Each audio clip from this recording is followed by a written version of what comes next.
Hello everyone, we are back with Glen Velvet Reviews today, and this is going to be, I guess, an update on using these and also an update on me moving my fish tank.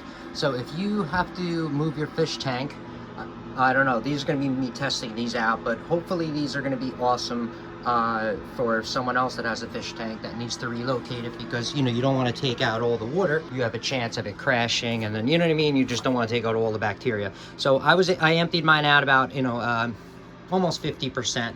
Probably took about 40% out. It looks halfway, but I don't fill mine up all the way. It only goes up to here.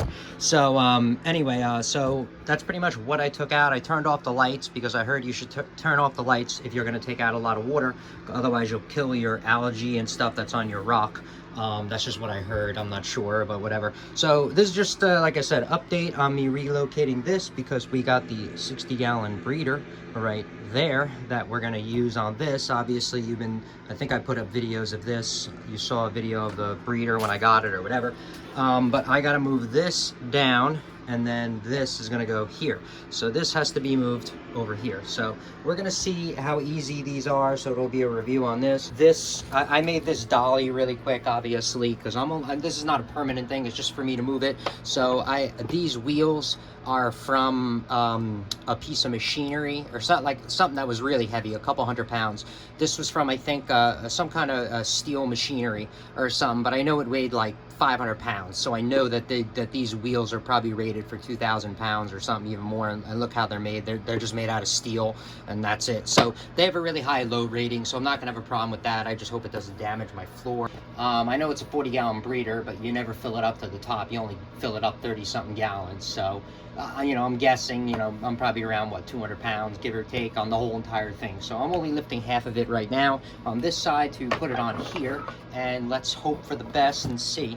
I didn't want to make it so high. I'm not happy, but it is what it is. So, see, the only problem is about these is that you need, from what I noticed, I need to pry that up a little bit or lift it or something. Let me see.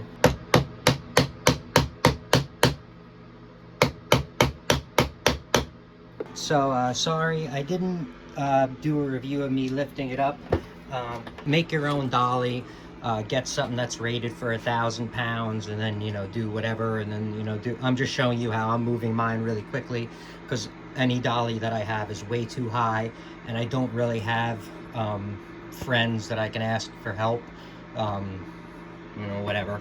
So yeah, so I just so there's a wheel over here and there's a wheel on that side, and I put 2x4s underneath here all over the place, just in case hypothetically this breaks or that breaks or anything happens. It'll just land on the 2x4 and I won't crack my tank, because that's only like a centimeter away from the 2x4, so it won't really have a chance to drop, because that's my big concern, is just dropping. So I'm doing it very slowly. So I did use these, and there's no way I would have been able to move this tank with 200 pounds of water worth or more in it without these. I guarantee you, if you had 4 of these and you used it on each side at a time, you could probably lift up a 75-gallon tank, not just a 40-gallon breeder. But I only had 2, and you need 2 in order to lift this on both sides for stability. And the reason why I made these a little bit longer is so I could put my foot on it, just in case it's sliding or whatever.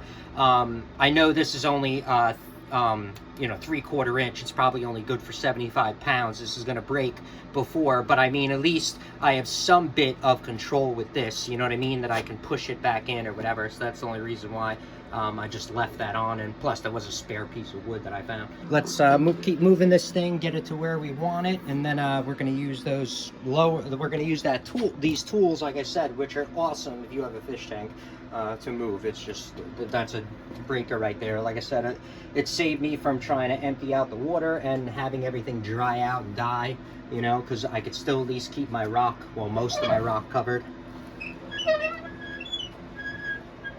All right, so I'm thinking we should be far enough, right?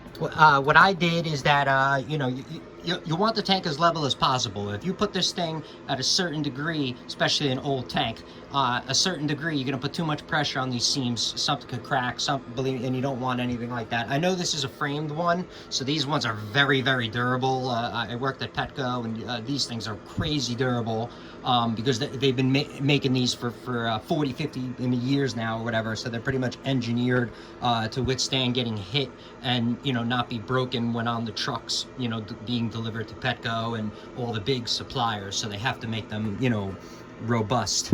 Oh yeah, so we're gonna get this side lowered, and what I'm gonna do is lower this on a 2x4 and then lower it as you know, and go side to side and lower it, because if I just lower one side, I don't want too much pressure on the seam, because that's all you need is a crack. And it's not even about the money at that point. It's just about your livestock and the headache it would cause. So, like I said, you pretty much need 2 of these in order to do this. Having the slow on this is the sexiest thing for a fish tank. Look at this. Look at me go down. Look how slow I'm going. These things were, I'm telling you, one of the best things we've ever bought. I'm so pissed we never bought these like 20 years ago. I could have used these in the field lifting up I used to have to move ice machines and coffee machines, and I'm talking really heavy stuff. You know what I mean? Some of the stuff, you know, was 300+ pounds, and I needed a couple of people to like move the shit, you know, and I would have been using these. Like I said, these aren't the Viking. I guarantee the Viking are better. I probably could have lifted this easier with 2 Vikings. I just didn't have the Viking to test it. One Viking, I think, was 250 bucks. That's crazy. I mean, if it was 2 for 250, I would have jumped on it. These were 2 for 100, and look at the quality. They're pretty good. So to think $150 more, I'm gonna get 2, you know, for two of the Viking ones for 250. Now you're talking. I would have jumped on that in a second, told everybody to jump on it, but I can't justify spending $500 on 2 of these. And what if I need 4? That's $1,000. I don't know. It just sounds crazy to me. So you saw how easy that is. You know, I'm gonna do the same thing on the other side. All right. So that's how you saw how easy it was that I was able to move that. That was awesome.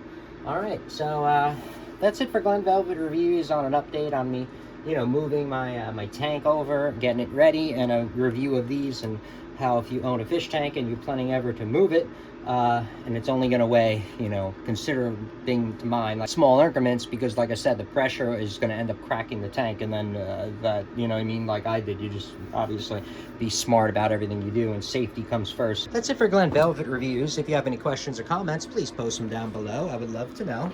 Also, subscribe to my channel. Join me on my review adventures as I try to put up stuff to help out the community, just like I get help from the community. All right, everybody, enjoy. Be safe. I'm out. Bye-bye.